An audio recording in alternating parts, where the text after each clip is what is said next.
नमस्कार साथियों, आपका स्वागत है ज्ञानशिला में। ये वीडियो आज एक अघोर पंथ के महान संत के विषय में है। अघोरी साधुओं से संबंधित ऐसी बहुत सी बातें हैं जो आप लोगों के मन में भ्रम पैदा कर दी है।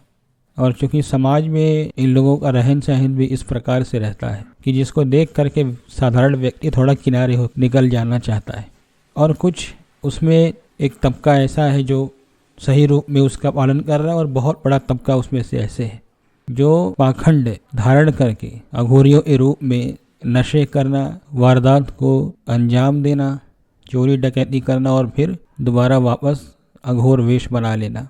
अघोरियों के विषय में जब मैंने एक संत से जिज्ञासा प्रकट की, बनारस के एक संत थे, तो बनारस के घाटों पर भी प्रायः मैं जाया करता हूँ, वहाँ पर देखता हूँ कि कोई चिलम मार रहा है, कोई गांजा मार रहा है, और उसको शिव जी से रिलेट कर देते हैं आजकल के और जो महानुभाव हैं। मेरे कुछ मित्र भी हैं ऐसे जो अघोरियों के विषय में जानकारी रखते हैं। कई पुलिस अधिकारियों से बात करके ये बातें सामने आई कि जो अघोर और साधु के रूप में किसी जगहों पर ऐसे खुले विचरण करते हैं, इन लोगों का तो बहुतों का तो पुलिस डायरी में नाम है, कत्ल से लेकर के हर चीज़ों में। तो इन लोगों ने तो अघोर पंथ को इतना बदनाम कर दिया है जिसके कारण से अघोरियों का वास्तविक उनकी विचारधारा क्या है ये लोगों के सामने आ नहीं पाई, या जिनके सामने आई ऐसे लोग बहुत कम हैं। अघोरी को देख के प्राय उनका वेशभूषा ऐसा रहता है कि डर जाए। ऐसे ही नागा साधु भी हैं। तो आज जिस संत के विषय में हम बात कर रहे हैं वो अघोर पंथ के महान संत थे। देखिए, जो परा प्रकृति जीवों का प्रजनन करती है वही पोषण भी करती है और वही संहारिता भी है। यह पराशक्ति ही अघोरी है तथा इसके संपूर्ण तत्वों को धारण करने वाले अघोर अर्थात शिव हैं। फिर भी अघोर शिव स्वरूपतः नहीं है, बल्कि शिव और पार्वती की पर्याय कल्याण और आनंद की प्रतिमूर्तियां हैं। इससे यह स्पष्ट होता है कि अघोर एक भावात्मक अवस्था है जिसमें संपूर्ण निष्पाप भोलापन होता है। वस्तुतः अघोर उस परा परमेश्वरी को जो निर्विकार, निर्विकल्प और द्वंद्व रहित है उसका भौतिक स्वरूप होता है, यानी अपने भौतिक स्वरूप से उस अगम्य तत्व को प्रकाशित और उद्भासित करता है। इसीलिए वह हमारी समझ से परे होता है, क्योंकि हमारी समझ जो है वो सीमित है और वह असीम को प्रकट करता है। यही कारण है कि अघोर के प्रति अनेकानेक भ्रांतियां पैदा हो जाती हैं।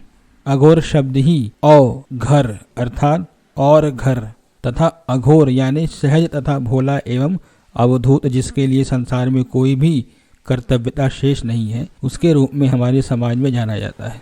तो अघोर पंथ के जिनके विषय में आज की वीडियो है, बाबा कीनाराम जी ने भी इन तत्वों को प्रकाशित करते हुए कहा है कि करता रहे सब काम फिर भी न करता काम है, आकाश सब निर्लेप है, अवधूत उसका नाम है। तो ये अघोर पंच तत्वों का साक्षी होता है तथा इन भूतात्मक प्रवृत्तियों का प्रकाशक और विलयकर्ता दोनों ही होता है।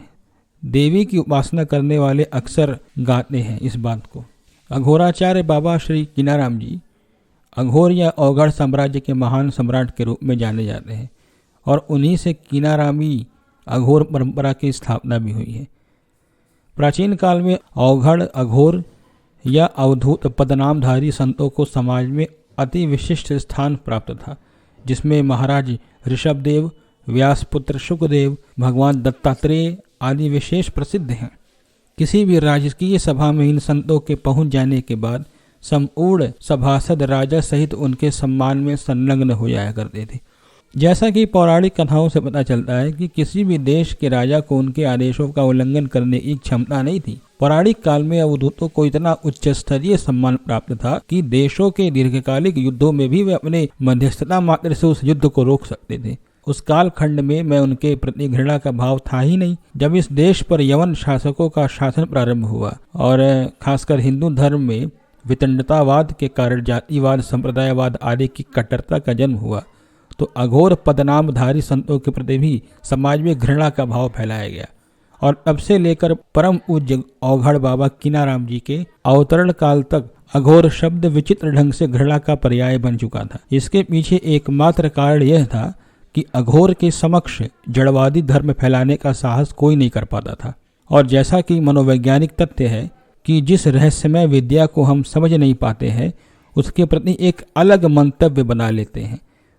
बस एकमात्र इसी कारण से धर्म के महान ठेकेदारों ने उन अघोरों को शमशानवासी, नंगा, नशेड़ी, अखाद्य भक्षण करने वाला कहकर उन्हें समाज से दूर करने का प्रयास प्रारंभ कर दिया। उस कालखंड के सामाजिक व्यवस्था के अंतर्गत धर्म के ठेकेदारों की क्रूरता न सिर्फ निम्न जातियों पर कहर बनकर टूटी थी, बल्कि अन्य ब्राह्मणों के प्रति भी उनका अपनाया गया नियम कानून कठोरता से कठोरतम लागू होता था। तो इन कथानकों से अलग अलग कथाओं के अंशों का पता चलता है।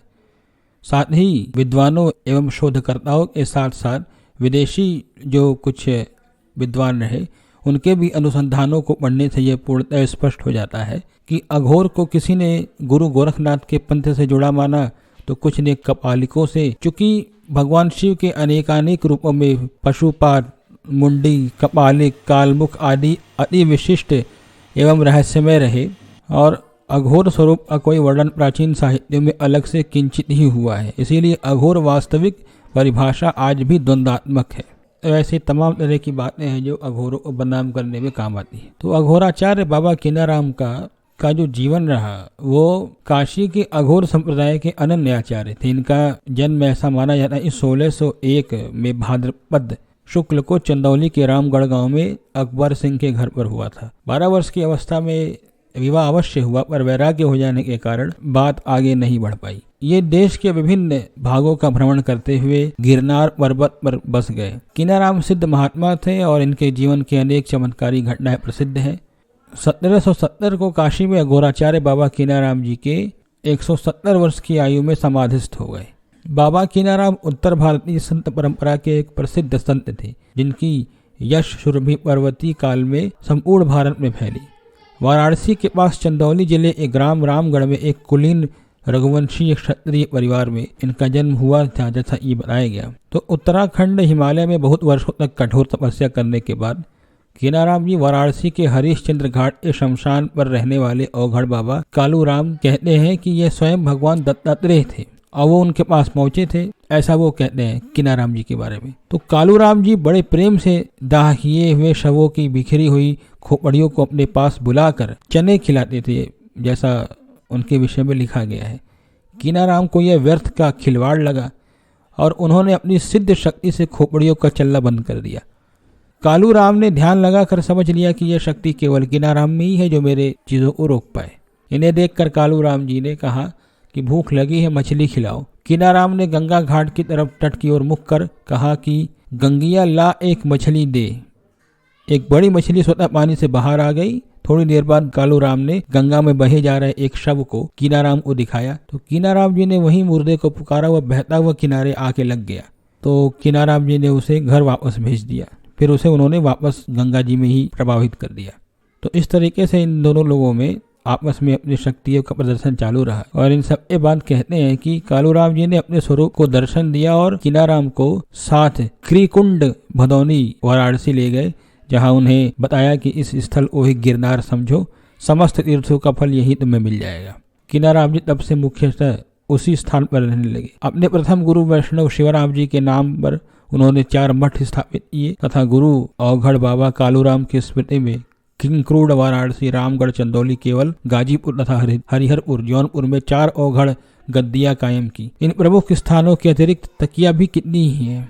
तो अघोर लोगों के विषय में जितना ही बताया जाए उतना ही कम है। वीडियो के विस्तार भय से वीडियो को यहीं पर समाप्त करते हैं। आप लोग को ये वीडियो कैसी लगी हमें कमेंट सेक्शन में बताइएगा। कोई इसमें गलती हो तो हमें कमेंट सेक्शन में वो भी मेंशन करिएगा। धन्यवाद।